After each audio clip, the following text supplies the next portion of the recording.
Hello students, welcome to this lecture of class plus one from the unit some basic concept of chemistry। जैसा कि पता ही है कि last lecture के अंदर हम वेरी इंपॉर्टेंट टॉपिक डिस्कस कर रहे थे एटॉमिक मास। और एटॉमिक मास क्या होता है? Number of times mass of atom of element is heavier than 1/12 of mass of atom of carbon 12 isotope.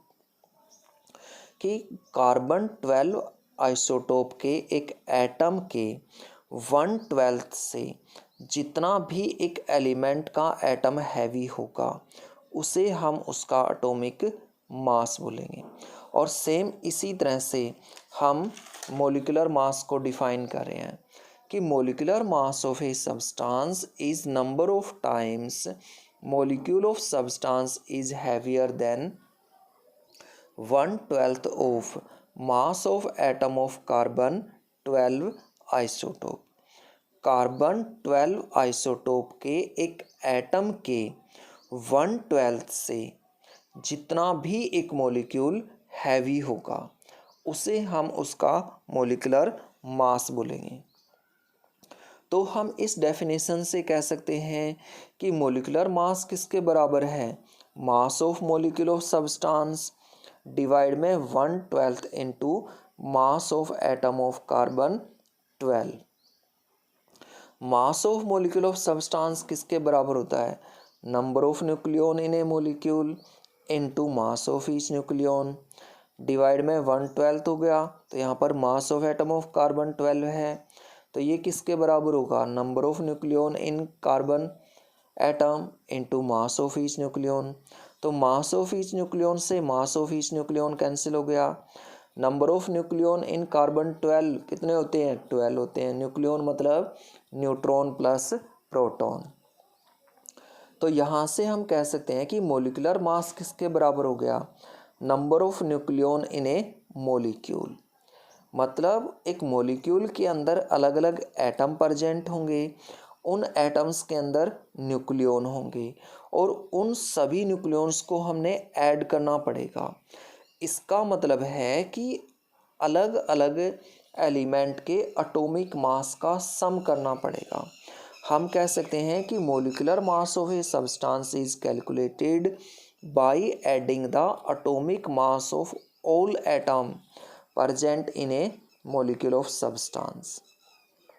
कि जब हम एटॉमिक मास का सम करेंगे तब हमारे पास मोलिकुलर मास आएगा। जैसे हमने क्या करना है? Molecular mass of H2SO4 calculate करना है, तो हाइड्रोजन, सल्फर, ऑक्सीजन इन सभी का एटॉमिक मास ऐड करना पड़ेगा। 2 हाइड्रोजन के एटम हैं इसलिए 2 multiplied by atomic mass of hydrogen हो गया। 1 सल्फर का एटम है तो एटॉमिक मास ऑफ सल्फर हो गया। 4 ऑक्सीजन के एटम हैं इसलिए 4 multiplied by atomic mass of oxygen हो गया। तो यहाँ से हाइड्रोजन का टोटल मास कितना आया? 2 आ गया। सल्फर का एटॉमिक मास कितना आया? 32 आ गया। ऑक्सीजन का मास कितना आया? 4 मल्टीप्लाइड बाय 16 64 आ गया। और इन सभी को ऐड करेंगे तो 98 U आ जाएगा। U का मतलब होता है यूनिफाइड यूनिट, और ये किसको बोला जाता है? एटॉमिक मास यूनिट को शॉर्ट फॉर्म में यूनिफाइड यूनिट बोला जाता है। अब हम कैलकुलेट कर रहे हैं मोलिकुलर मास ऑफ ग्लूकोज। तो ग्लूकोज का फॉर्मूला होता है C6H12O6 होता है। तो 6 मल्टीप्लाइड बाई 12 कार्बन का मास है, 12 मल्टीप्लाइड बाई 1 हाइड्रोजन का मास है 1, 6 मल्टीप्लाइड बाई 16 ऑक्सीजन का मास है 16, 6 यहाँ पर नंबर है तो 72 प्लस 12 प्लस 96 और 180 AMU आ गया। नेक्स्ट टर्म हम ले रहे हैं ग्राम मोलिकुलर मास। देखो मोलिकुलर मास से पहले ग्राम वर्ड यहाँ पर जुड़ गया है और ग्राम वर्ड जुड़ गया, इसका मतलब जब हम मोलिकुलर मास को ग्राम में एक्सप्रेस करेंगे तब उसको हम ग्राम मोलिकुलर मास बोलेंगे। When molecular mass of a substance is expressed in gram. जैसे ग्लूकोज का मास 180 AMU है। अगर इस AMU की जगह हम ग्राम लिख दें तब इसको बोलेंगे कि ये ग्राम मोलिकुलर मास है यहाँ पर।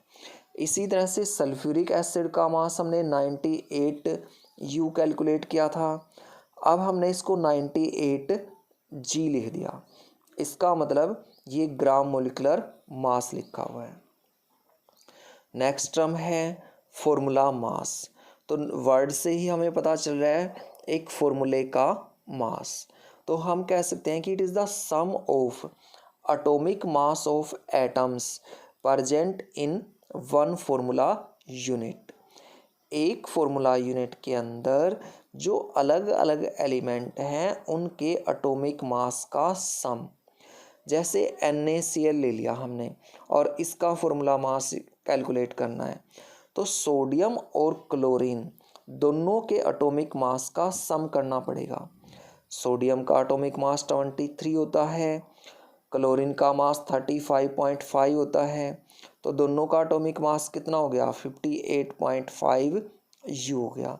इसका मतलब ये सोडियम क्लोराइड का फॉर्मूला मास है।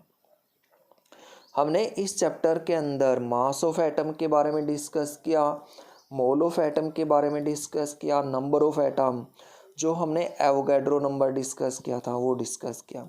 अब हम इन तीनों से रिलेटेड न्यूमेरिकल ले रहे हैं। हम मास को मोल के अंदर, मोल को मास के अंदर, इसी तरह से मोल को नंबर के अंदर, नंबर को मोल के अंदर और नंबर को मास में, मास को नंबर में इंटर कन्वर्ट कर सकते हैं। इनको किस तरह से कन्वर्ट कर सकते हैं? अगर मास ऑफ एटम को हमने मोल ऑफ एटम में कन्वर्ट करना है तो उसको डिवाइड कर दो एटॉमिक मास से। अगर मोल को मास में कन्वर्ट करना है तो मल्टीप्लाई कर दो एटॉमिक मास से। इसी तरह से मोल को नंबर में कन्वर्ट करना है तो मल्टीप्लाई कर दो Na से। Na मतलब एवोगैड्रो नंबर से। और नंबर को अगर मोल में कन्वर्ट करना है तो डिवाइड कर दो उसको एवोगैड्रो नंबर से। इसी तरह से मास ऑफ मॉलिक्यूल को मोल ऑफ मॉलिक्यूल में कन्वर्ट कर सकते हैं। कैसे? मॉलिक्यूलर मास से डिवाइड करके। ये बात ध्यान में रखनी है कि मॉलिक्यूल दिया हुआ है तो मॉलिक्यूलर मास लेना है, एटम दिया हुआ है तो एटॉमिक मास लेना है। और मोल ऑफ मॉलिक्यूल को मास ऑफ मॉलिक्यूल में कन्वर्ट कर सकते हैं मॉलिक्यूलर मास से मल्टीप्लाई करके। इसी तरह से मोल ऑफ मॉलिक्यूल को नंबर ऑफ मॉलिक्यूल में कन्वर्ट कर सकते हैं एवोगैड्रो नंबर से मल्टीप्लाई करके।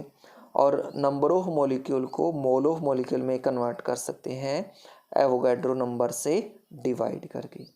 अब हम इनसे रिलेटेड न्यूमेरिकल्स ले रहे हैं और सबसे पहला न्यूमेरिकल है कि calculate the mass of an atom of silver. हमारे पास एक एटम दिया हुआ है सिल्वर का और इसका मास हमने कैलकुलेट करना है। देखो नंबर ऑफ एटम्स दिए हुए हैं और इसका मास कैलकुलेट करना है, तो क्या करना पड़ेगा? पहले उसको मोल में कन्वर्ट करना पड़ेगा। मोल में कन्वर्ट करने के लिए एवोगैड्रो नंबर से डिवाइड करना पड़ेगा। तो ये हमने एक एटम था, इसको एवोगैड्रो नंबर से डिवाइड कर दिया। अब देखो मोल बन जाएंगे। अब मोल को मास में कन्वर्ट करना है तो क्या करना पड़ेगा? एटॉमिक मास से मल्टीप्लाई करना पड़ेगा। और सिल्वर का एटॉमिक मास कितना है? 108 होता है, तो 108 से मल्टीप्लाई कर दिया, तो ये हमारे पास मास आ गया एक सिल्वर एटम का। अब हमने मास कैलकुलेट करना है molecule of CO2। Molecule of CO2 दिया हुआ है तो नंबर ऑफ मॉलिक्यूल दिए हुए हैं, एवोगैड्रो नंबर से डिवाइड करके मोल बना लेंगे और मोल को हम मास में कन्वर्ट कर देंगे मॉलिक्यूलर मास से मल्टीप्लाई करके। तो 1 मॉलिक्यूल है, एवोगैड्रो नंबर से डिवाइड कर दिया और मास CO2 का कितना होता है? 44 होता है। तो यहाँ पर हमारे पास मास आ गया एक CO2 मॉलिक्यूल का। अब देखो calculate how many atom and molecule of sulphur are present in 64 gram of sulphur molecule, मतलब S8 मॉलिक्यूल। मास दिया हुआ है यहाँ पर, मास से हमने नंबर ऑफ सल्फर मॉलिक्यूल और number of sulphur atom calculate करने हैं। तो सबसे पहले हम नंबर ऑफ मॉलिक्यूल कैलकुलेट करेंगे। देखो मास ऑफ मॉलिक्यूल को अगर हमने मोल ऑफ मॉलिक्यूल में कन्वर्ट करना है तो डिवाइड करना पड़ेगा उसको मॉलिक्यूलर मास से। सल्फ़र का मास 64 है और इसका मॉलिक्यूलर मास S8, सल्फ़र का मास 32 होता है, 8 से मल्टीप्लाई कर दिया 256 आ गया।